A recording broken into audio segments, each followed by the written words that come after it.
उठो, जागो और तब तक मत रुको जब तक लक्ष्य की प्राप्ति ना हो जाए। स्वामी विवेकानंद के ऐसे ही कई संदेश आज भी देश और दुनिया के लाखों करोड़ों लोगों को प्रेरणा देते हैं, खासकर युवाओं को। स्वामी विवेकानंद की सोच और उनका दर्शन विश्व बंधुत्व की भावना से भरा हुआ था। वे एक ऐसा समाज चाहते थे जहां बड़ा से बड़ा सत्य सामने आ सके। दरअसल विवेकानंद के लिए सच ही उनका देवता था।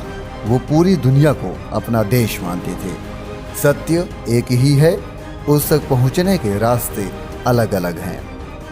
भारत की इस वैदिक परंपरा को वैश्विक पटल पर रखने वाले देश के महान संत, दार्शनिक और करोड़ों युवाओं को प्रेरणा देने वाले स्वामी विवेकानंद की आज पुण्यतिथि है। आइए उन्हें याद करते हैं और करीब से जानने की कोशिश करते हैं। तो स्वामी विवेकानंद को हम संत, दार्शनिक, समाज सुधारक के साथ ही समाज को नई दिशा देने वाले एक महान शख्स के तौर पर जानते हैं।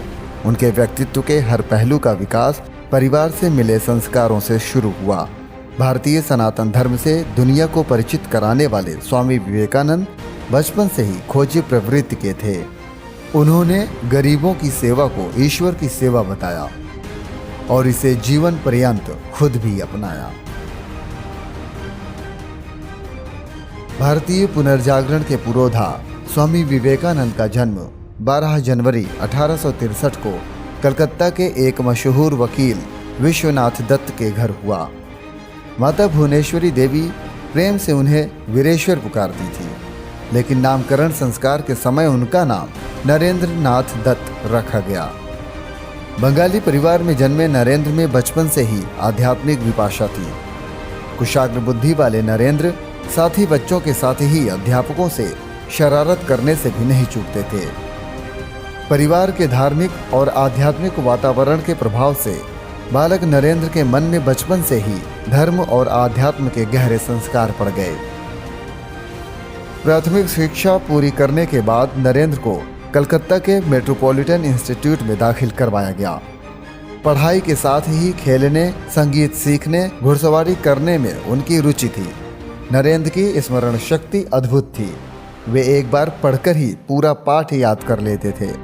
उन्होंने पूरी संस्कृत व्याकरण, रामायण और महाभारत के अध्याय याद कर लिए थे।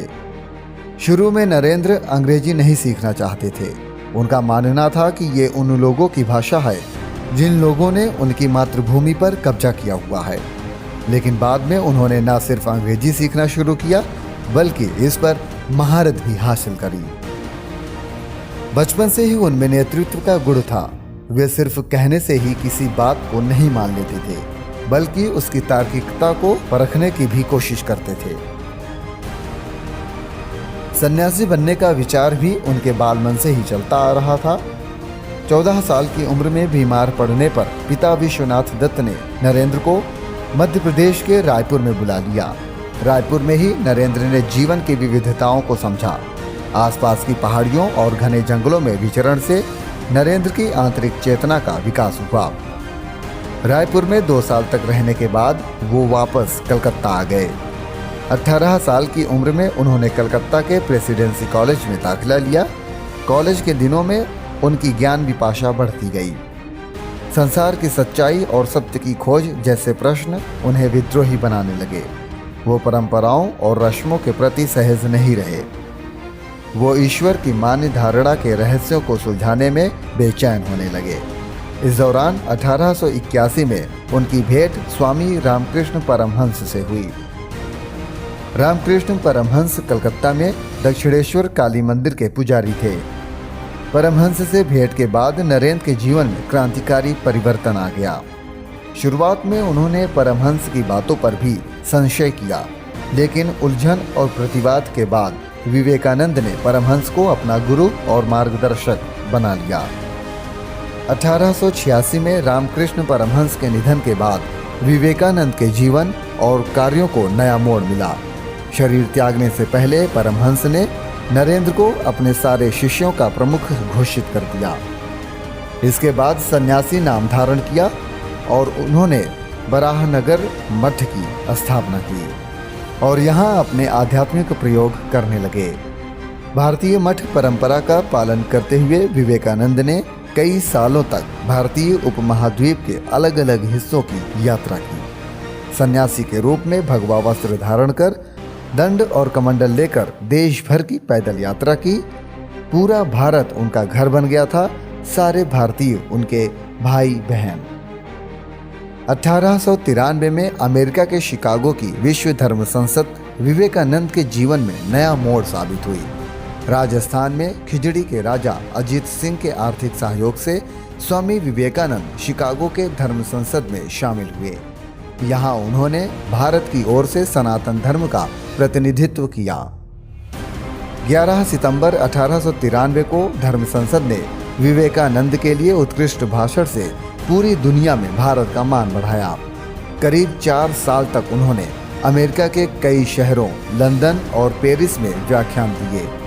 उन्होंने जर्मनी, रूस और पूर्वी यूरोप की यात्राएं भी की।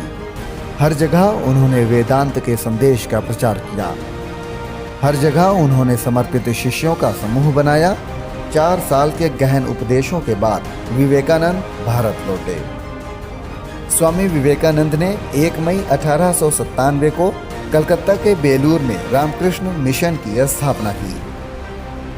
इसके जरिए रामकृष्ण परमहंस के विचारों के साथ ही वेदांत ज्ञान के अध्ययन प्रचार को सुनिश्चित किया। विवेकानंद ने दीन दुखियों की सेवा को सबसे बड़ा धर्म बताया।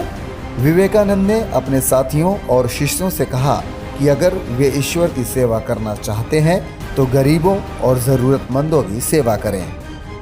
विवेकानंद का मानना था कि निर्धन और ज़रूरतमंदों के अंदर ही ईश्वर वास करता है।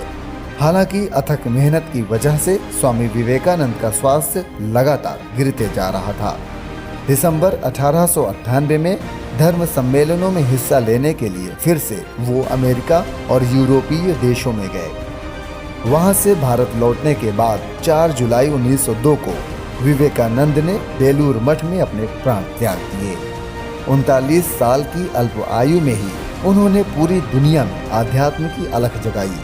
विवेकानंद भारत के आध्यात्मिक गगन के चमकते सूरज हैं, जिनके विचार और कार्य आज भी मानव समाज को आलोकित कर रहे हैं।